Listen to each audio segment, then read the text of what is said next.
Tembok besar Cina atau di dalam bahasa Cina disebut Wanli Shangsheng. Sistem benteng seperti ini dibangun di sepanjang perbatasan utara Tiongkok. Tembok ini berfungsi untuk melindungi dan mengkonsolidasi wilayah negara-negara Cina dan kekaisaran terhadap berbagai kelompok nomaden di Cina. Beberapa tembok sudah dibangun sejak abad ke-7 sebelum Masehi oleh negara-negara Tiongkok kuno. Kemudian pembangunan tembok tambahan dibangun oleh Kaisar Cina pertama yang bernama Qin Shi Huang di sekitar tahun 220 sampai 206 sebelum Masehi. Namun saat ini hanya sedikit dari dinding Qin yang tersisa, dan setelah dinasti Qin, banyak juga dinasti yang turut membangun dan mempertahankan beberapa bentangan dinding perbatasan ini pada abad-abad setelahnya. Tapi bagian tembok yang paling terkenal saat ini dibangun oleh dinasti Ming yang berkuasa di tahun 1368 sampai 1644. Dan berikut ini adalah sejarah tembok besar Cina selengkapnya.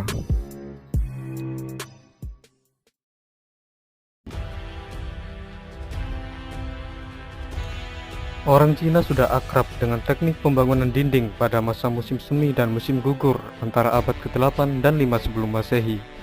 Selama masa ini dan periode negara-negara berperang berikutnya, negara-negara Qin, Wei, Zhou, Qi, Han, Yan, dan Songzan semua membangun benteng yang luas untuk mempertahankan perbatasan mereka sendiri. Saat itu benteng dibangun hanya untuk menahan serangan senjata kecil seperti pedang dan tombak. Dinding ini sebagian besar dibuat oleh batu atau tanah dan kerikil di antara bingkai papan. Dari semua tembok, hanya tembok besar Han lah yang terpanjang dari semua tembok, yaitu dari Mamitu dekat Yumenguan ke Liaodong. Selain pertahanan, tujuan lain dari dibangunnya tembok ini adalah untuk mengontrol perbatasan yang memungkinkan pengenaan pajak atas barang yang diangkut di sepanjang jalur sutra, juga untuk mendorong laju perdagangan dan kontrol imigrasi dan emigrasi. Selain itu, kemampuan pertahanan tembok besar ditingkatkan oleh pembangunan menara jaga, barak pasukan, stasiun garnisun, kemampuan pensinyalan melalui asap atau api, dan jalur tembok besar juga berfungsi sebagai koridor transportasi.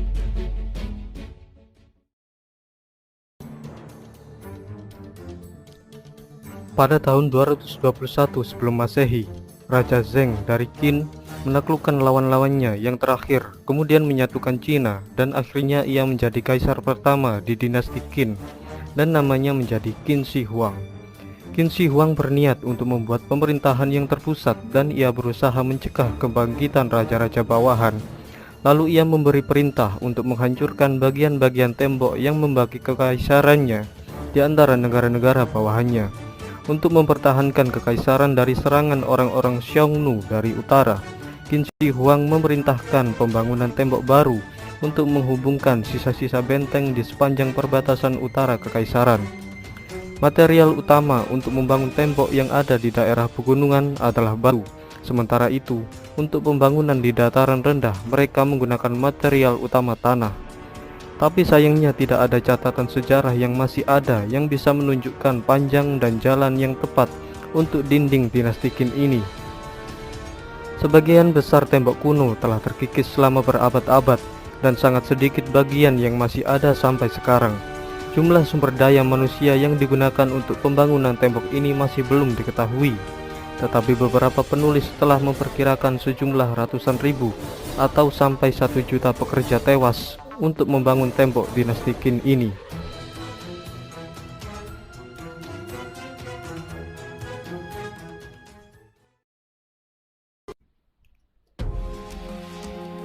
Setelah masa dinasti Qin, banyak juga dinasti yang memperbaiki dan membangun tembok untuk membendung serangan musuhnya dari utara perbatasan.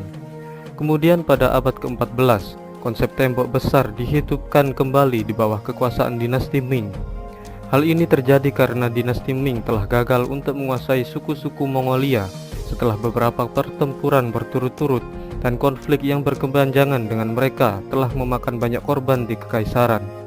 Untuk mengatasi masalah tersebut, Dinasti Ming mengadopsi strategi baru untuk menjaga suku nomaden agar tidak mudah masuk ke wilayahnya dengan membangun tembok di sepanjang perbatasan utara Cina.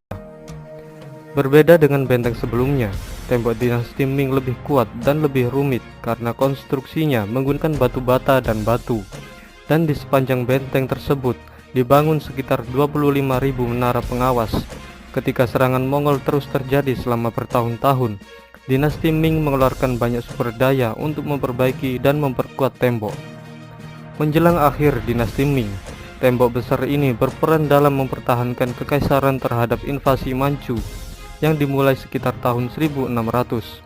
Namun suku Manchu akhirnya dapat menyeberangi tembok besar pada tahun 1644 setelah Beijing jatuh ke tangan pemberontak Li Shicheng. Kemudian Mancus dengan cepat merebut Beijing dan akhirnya mengalahkan dinasti Sun yang didirikan oleh pemberontak. Lalu ia mendirikan pemerintahan dinasti Qing atas seluruh Cina. Di bawah pemerintahan dinasti Qing, perbatasan Cina meluas melewati tembok dan Mongolia dijadikan sebagai bagian dari wilayah kekaisaran, sehingga pembangunan di tembok besar dihentikan.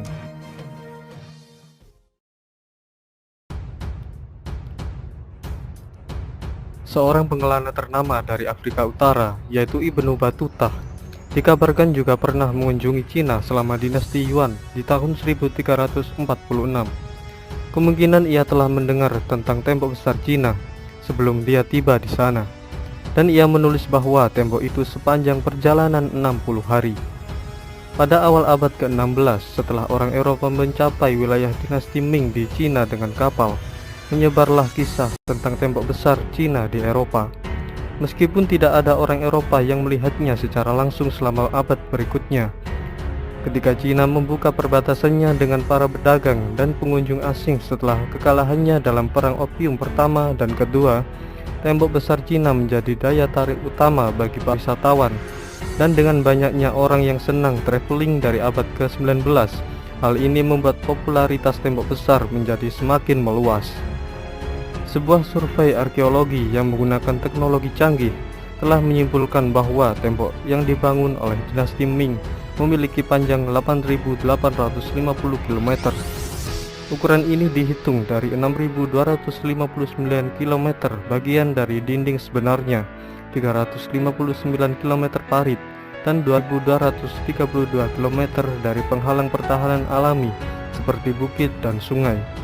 Survei arkeologis lainnya menemukan bahwa seluruh dinding dengan semua cabangnya memiliki panjang 21.196 km. Saat ini, sistem pertahanan tembok besar umumnya diakui sebagai salah satu prestasi arsitektur paling mengesankan dalam sejarah.